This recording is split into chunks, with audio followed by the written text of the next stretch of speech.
Hey guys, I'm SKV and you're watching SKV Plays On, and welcome to Dauntless. If you like this video, please do give it a thumbs up, and if you like it a bit more, please do subscribe to my channel. Without further ado, let me get straight to the point. Update 1.10.0 is out, and you already know the hunt pass has been divided into two things now. One is the Slayer Commission hunt pass, which is now 100 levels instead of 50 levels. And it is still a free track and elite track kind of a deal, but there are no cosmetics in this, and these 100 levels, if you finish them after unlocking the elite track, you will be able to get 100% of your platinum back, but you do have to finish 100 levels of it. I'm currently at 76th level. I'm still yet to get to 100. You have 750 platinum in the elite track and 200 platinum in the free track. For those of you who unlock the elite track, you will be able to get back 100% of the platinum, which is 950 in total. And of course, they did divide it into another hunt pass, which is the Cosmetic hunt pass. This Cosmetic hunt pass is different from the Slayer Commission.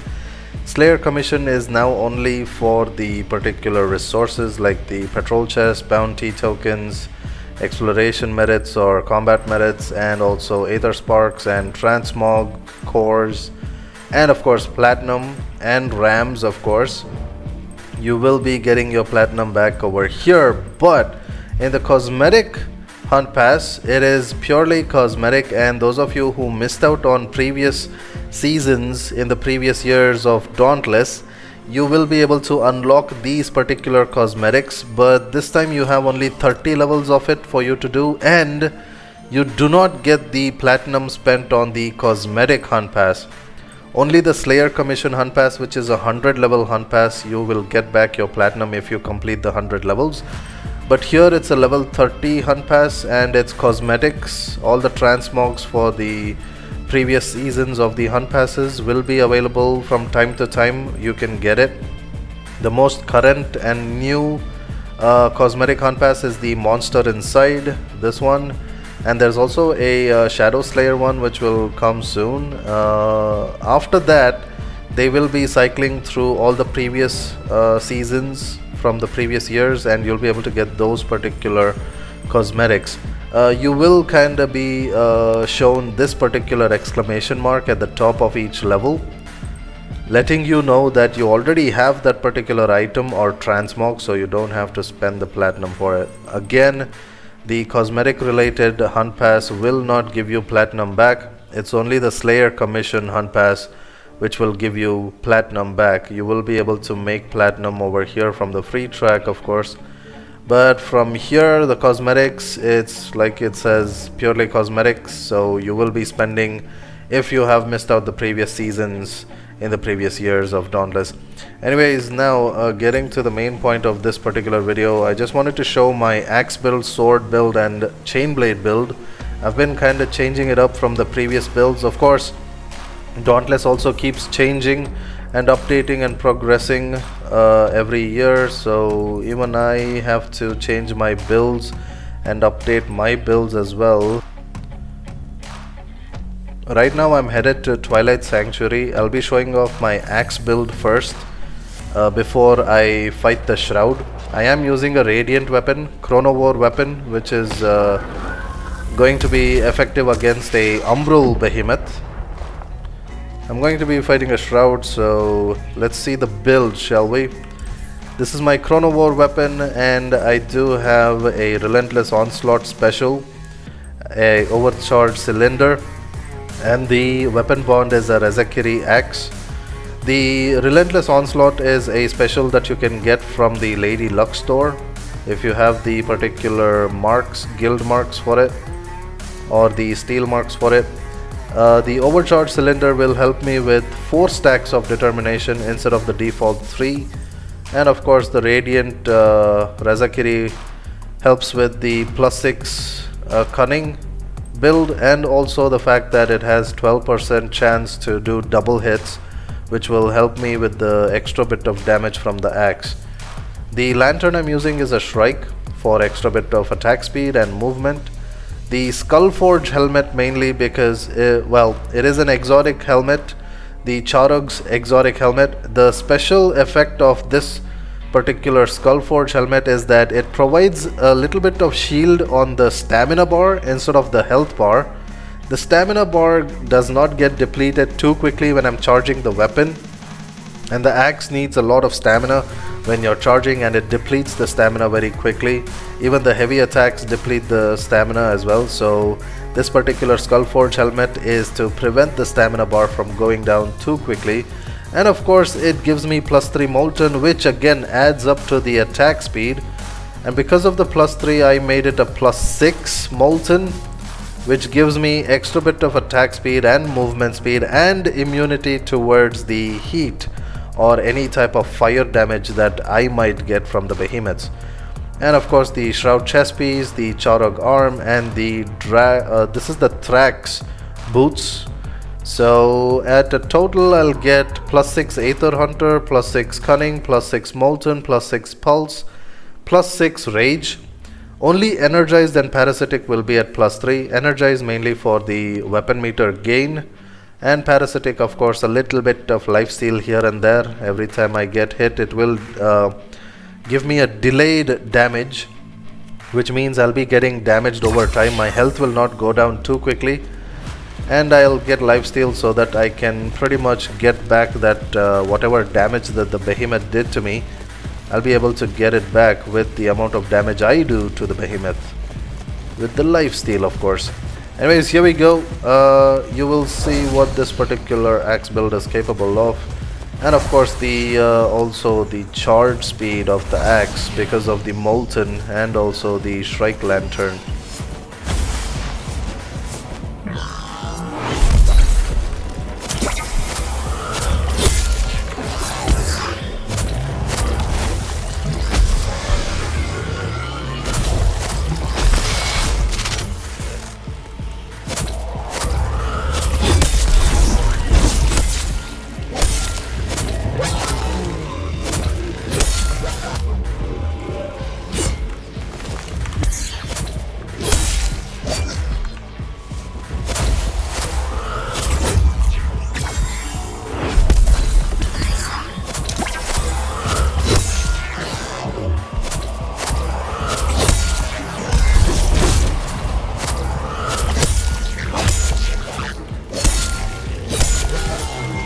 As you can see, the stamina gets a little bit of shield every time I hit the behemoth.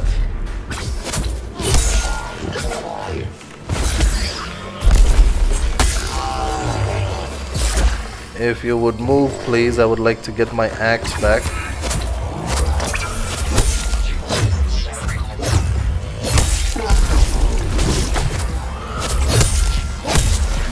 And you can see I'm building up on my determination pretty quickly.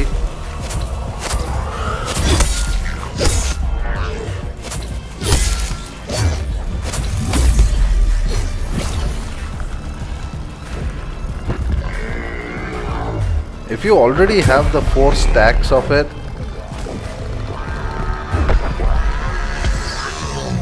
that would be pretty good, but this is from scratch.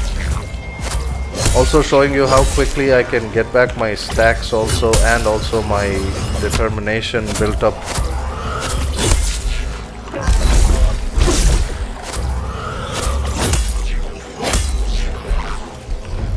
I always make it a point to pick up the Molten Heart.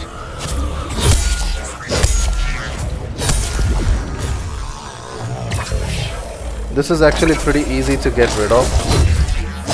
See, one shot, easy.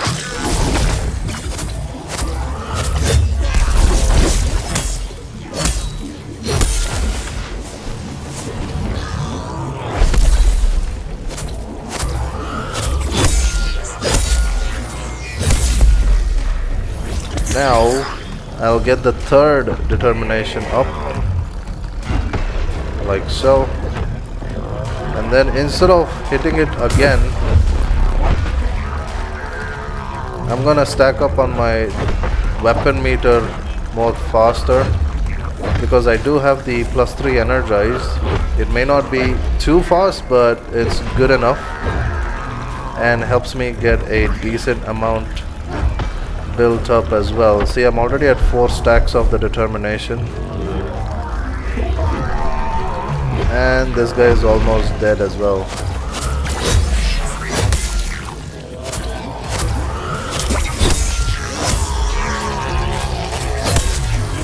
This is my weapon build. If you want, I'll show you what it can do when it's already stacked to 4.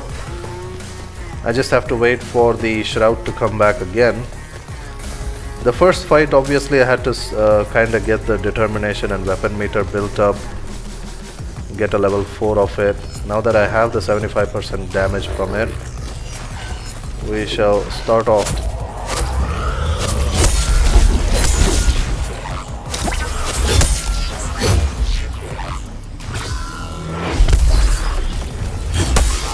Already a stagger, already a break.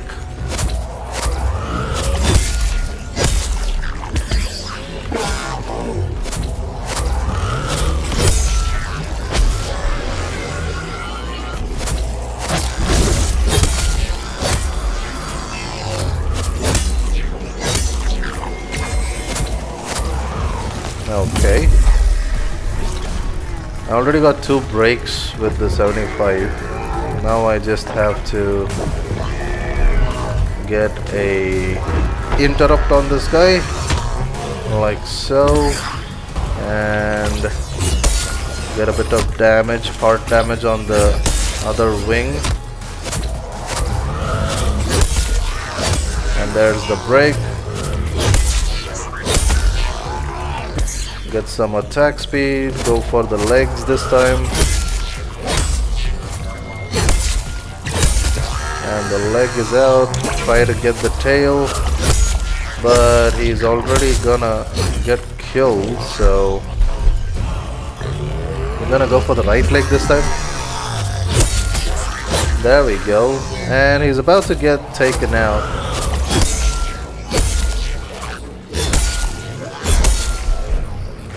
And I want to get the tail. I could finish him off, but oh man. I tried to get all the parts, but yeah, well, you get the point. That was the axe builds. Again, just to show you, the special is Relentless Onslaught, Overcharged Cylinder mod, and Razakiri weapon bond. Then we have the Skullforge helmet, Shroud chest piece, Charug arm, and Thrax boots. Shrike lantern for the bit of attack speed along with the molten. Really helps with the charging rate of it. Kind of works out pretty well too. And right now I'm gonna show you the Radiant Chainblade build that I'm using. The Radiant Chainblade build is mainly a well, it's a breakpart damage build that I've made. So it's another Chrono War weapon with the Razakiri weapon bond again, as you can see. I have the Reaper's Dance special. This is my Chainblade build, by the way. The mod is a lightweight chain and the Razakiri chains again for the weapon bond. I recently crafted this and also got the chance to surge it. The lantern I'm using is the, well, Pangar lantern for some DPS. Again, Skullforge helmet, mainly for the stamina shields. And as you can see, most of the builds are pretty much the same. Just the chest piece and arm is changed over here because I'm going for breakpart damage. I'm using both Blade Storm and Sharpen. Usually people do say that they don't stack up. I'm not looking for a stack up, but if either of them are active, I will have a more higher chance of breakpart damage. Along with the crit chance from Cunning and Pulse, helps me out really well. Of course, the Molten is for the attack speed and movement speed, which I will require. I'm going to attempt to break the parts of the, well, shroud. All the parts: tail, 2 legs, 2 wings, and 1 face. Here we go. Starting it off with the leg, which of course it did not let me.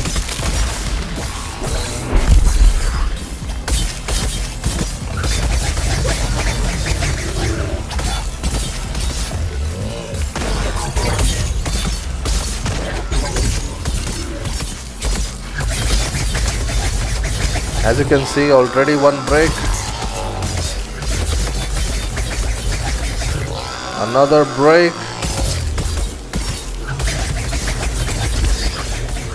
I was going for the right wing. I think the legs are broken. I just need to take out the wings now.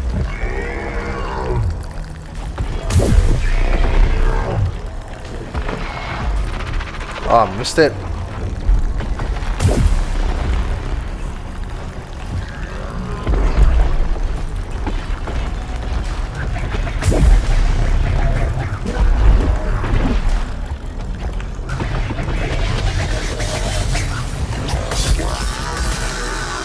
Got one of the wings, now going for the right wing.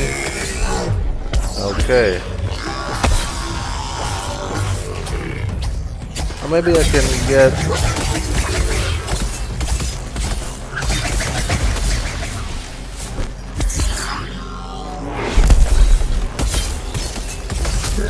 There we go, got the right wing.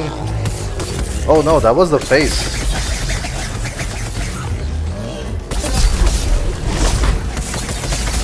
There we go, got the right wing now. Going for the tail. And as you can see, the health is still intact. Now I can take my sweet time and get rid of the behemoth itself.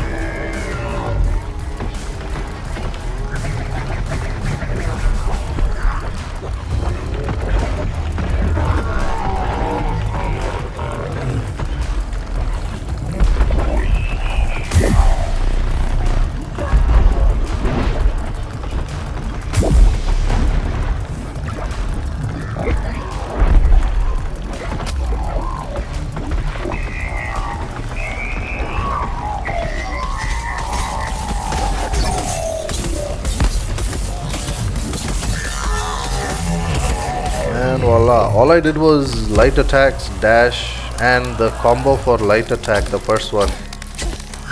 This is what I use for the break part damage. Take the Chainblade's heavy attacks and get the wound damage done first, and then you'll be able to kind of break even more faster. If you want, I'll show you what this thing is capable of against a Bloodshot Shroud. And then the next particular gameplay will be me using swords, one Radiant and one Frost build. So the Radiant one is for all the sword types you can use. The Frost build, of course, is a bit different. Right now this gameplay is again the Chainblades and the break part damage this thing is capable of. I am going up against a Bloodshot Shroud, so should be a little tough. I use Iceborne because I like to throw the icicle.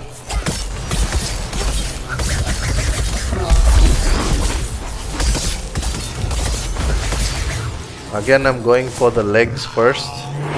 The right leg. Oh, this guy slams twice. I forgot.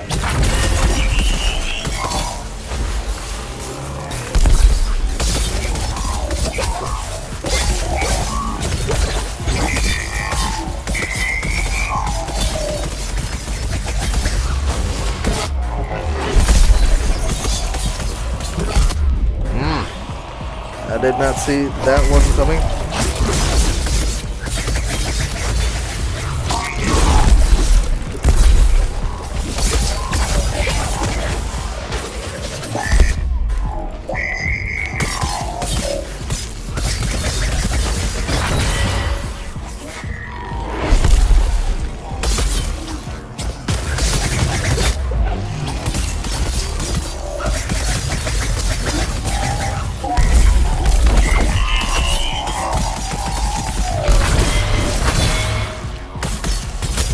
There we go, got one break. Going for the tail.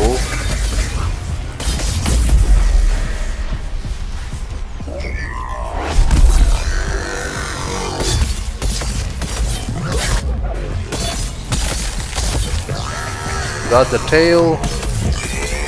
Going for the right wing right now if possible.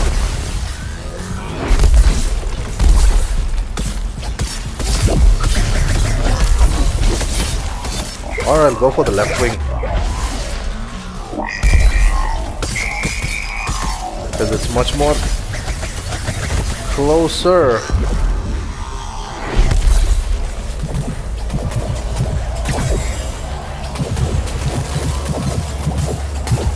taking out the bubble is also pretty easy.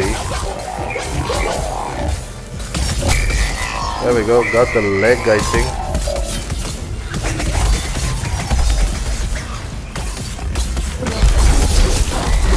Okay, got the wing, got the face, getting the leg now. Got the leg, all of it is done. Everywhere white points.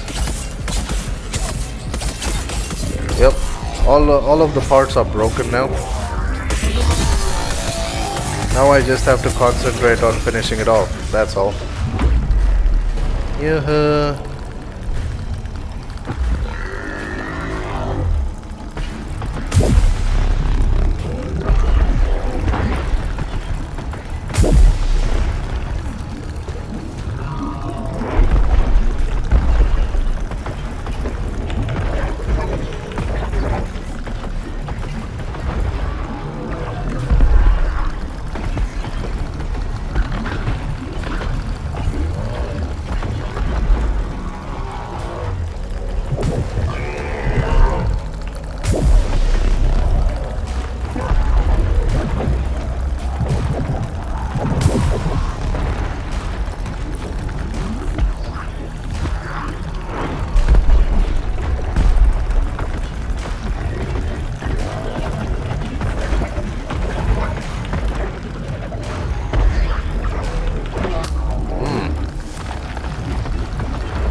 Is he not dead yet?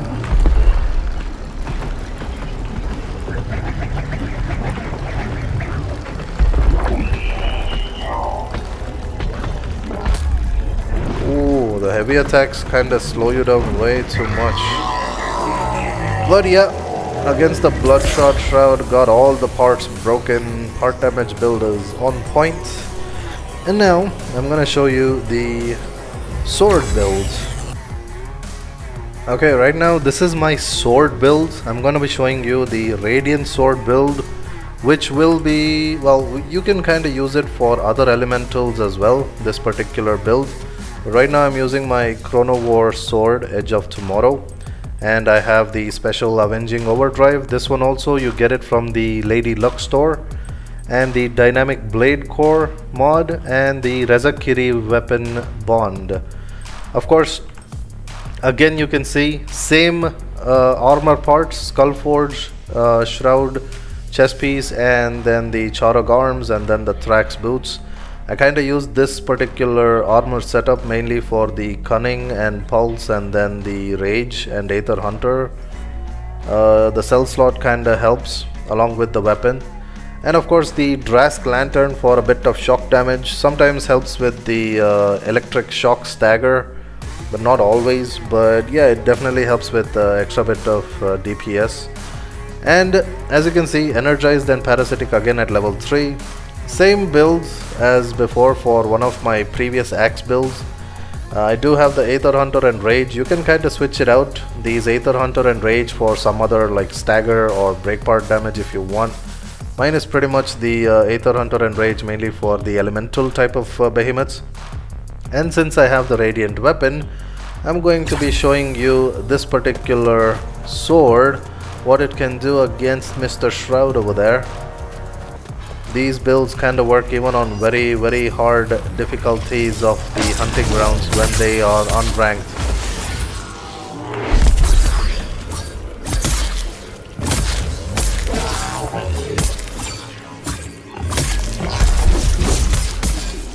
Ah!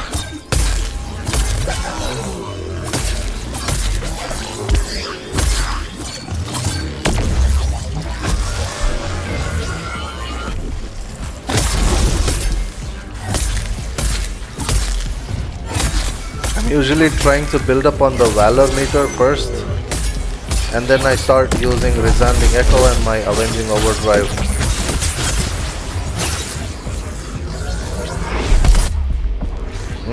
Did not time it right.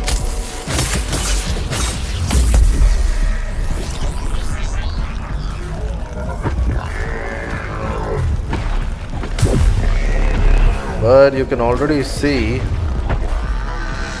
that I have done quite a bit of damage already on the parts. There's a lot of scratches. Soon I'll be able to break the parts as well.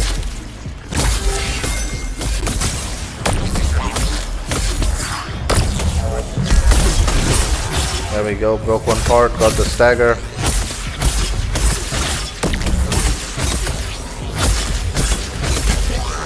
Going for the leg, this time going for the face.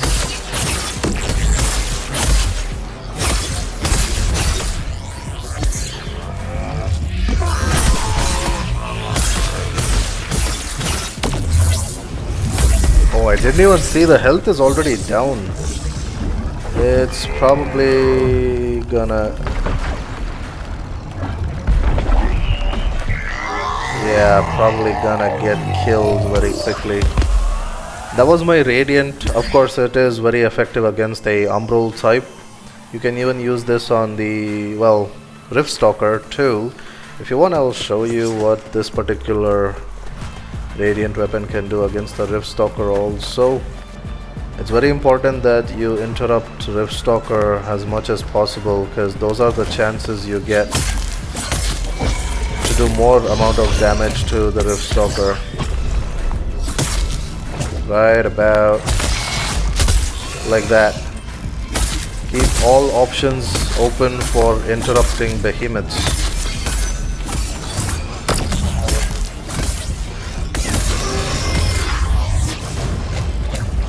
Okay, this is where Avenging Overdrive works for a good interrupt.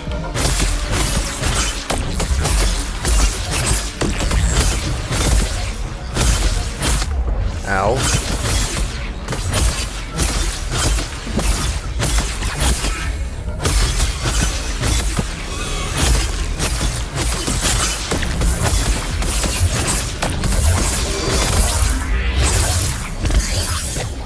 Okay, he's gonna... And done. So that's the Radiant Sword build I have. And right about now I'll show you the Frost Weapon build, which is, well, it's quite a bit different, of course. Just three things you need to change. One is the weapon itself, which is the Ice Sword, Urska weapon. I'm using a Avenging Overdrive again, Dynamic Blade Core mod again, but the weapon bond is the Frostwolf Bite. This is the newest weapon, I would say, from the Frostwolf. And the chest piece and arm has changed to the Frostwolf chest piece and the Frostwolf arm. And because of this setup, I have completely made it a shield type of a build. And because of shields, the galvanized also gives me crit chance, which is really helpful. Every 50 shield gain 1% of the crit chance and 15% of critical strike damage because of galvanized +6. And because of shields playing a role in this, I've started using Fortress.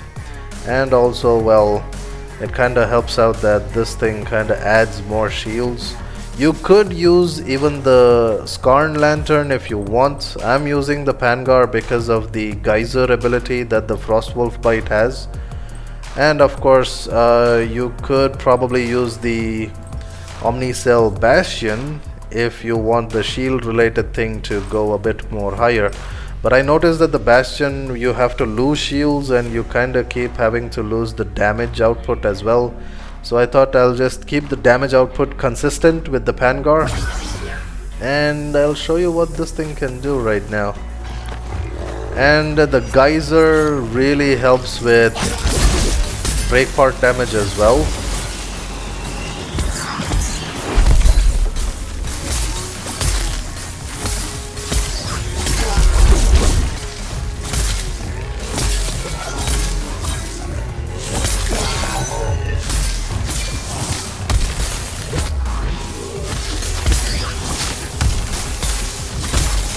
Oh, by the way, Resounding Echo also helps with the energy meter gain, so it kinda comes in handy.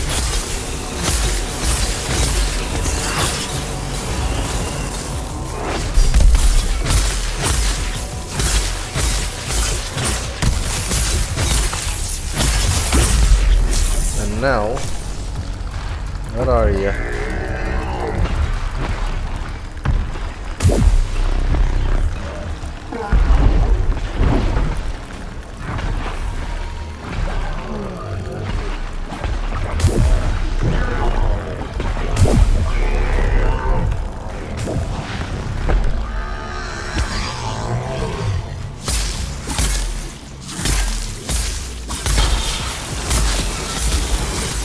See, the geyser actually helps with break part damage. I just now got the wing.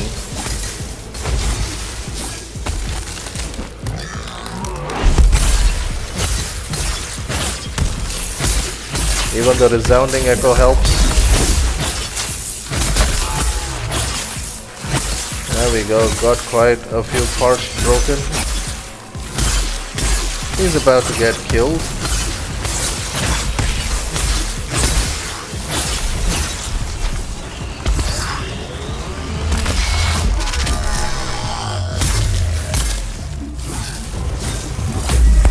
Missed the 2 hits.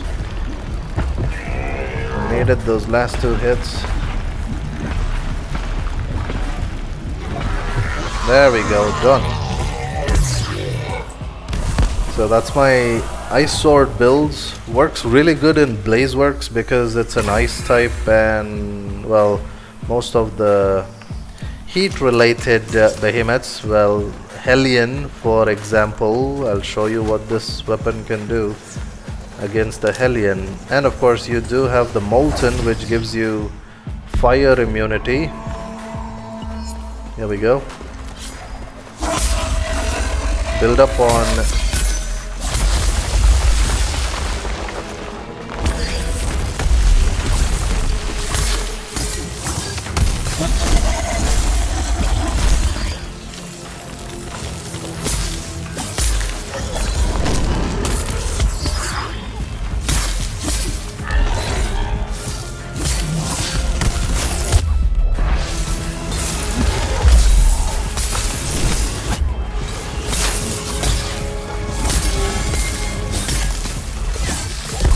and as long as you keep getting that stamina shield and also the health shield,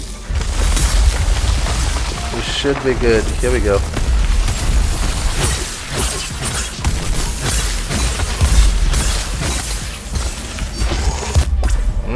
Too early.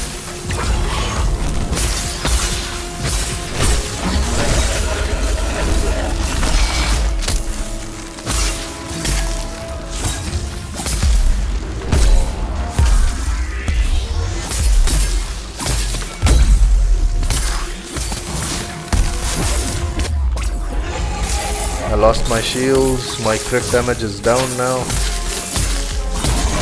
but that doesn't kinda stop me from doing part damage to the leg right about now. See, this particular geyser, if I time it correctly, I should have used it now when this guy was resting. Ow, I forgot to use my Avenging Overdrive.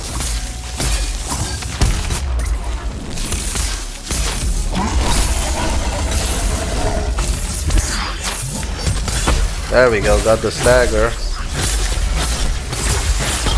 And break the leg.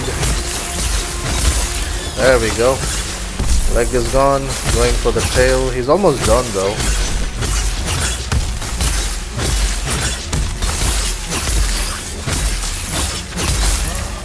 Oh, got the tail, which means his head is still intact, I think, or not. He himself is not intact. Anyways, that's the build I have. Hope you guys enjoy the gameplay at least. Do try out the builds, see what you think about it, if you like it, or if you want to change up things and make it much more fun for your playstyle, go for it. Hope you guys enjoyed this bit of gameplay, and I'm done for this particular video. And as always, you guys keep smiling. I'll see you guys next time. Until then, sayonara, tata, see you, and bye bye. Please stay safe and always keep smiling. See ya.